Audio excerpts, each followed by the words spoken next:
I'm Amanda Ferguson in Mississauga. Racism is a problem within the Peel District School Board. That stunning admission came over a year ago after two scathing reports painted a troubling picture of deep-rooted discrimination within their schools, especially directed towards Black students.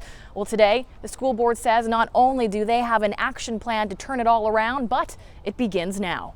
I'm taking biology, theory of knowledge, which is kind of like a history course. We're only 2 months into his final year at high school, yet Liban Osman's aspirations are about as high as his academic track record. For the longest time, I've always wanted to be a doctor. Osman is well on his way, but his journey hasn't always been easy.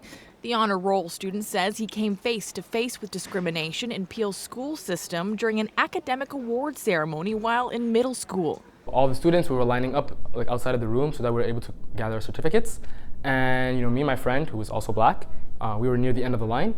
Me and my friend were both stopped at the door, and we were asked whether we won an award. And confused, we looked at each other and were like, well, yeah, why would we be here? It turns out experiences like this one were not unique within the Peel District School Board. An independent study done in 2015 found many Black youth said they felt unwanted, devalued, and socially isolated in school. Many felt they were being streamed to applied versus academic courses based solely on their skin color.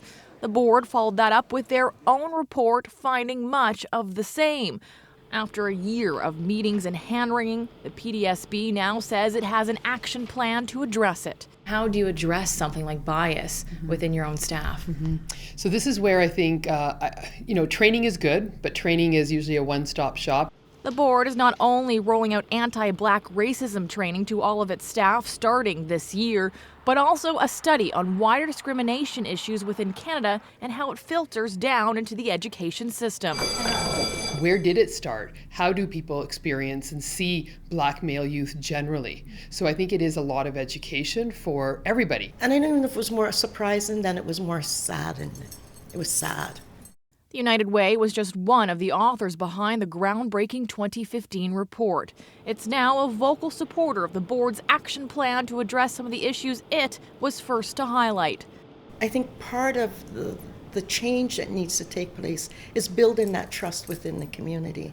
And so they've opened the doors and said, we want to hear. Ultimately opening doors for healing and for students like Osman to succeed. Personally, I like to see teachers to be a little bit more sensitive to the fact that racism is an issue. It's one of my goals to see a world where Blacks, whites, whatever color you are, to live in harmony and not really have to deal with discrimination day in and day out. Change will take time. The board says most of its principals, directors, and managers will go through the special anti-discrimination training this year with the hope of filtering that down to their teachers by next year. Amanda Ferguson, City News.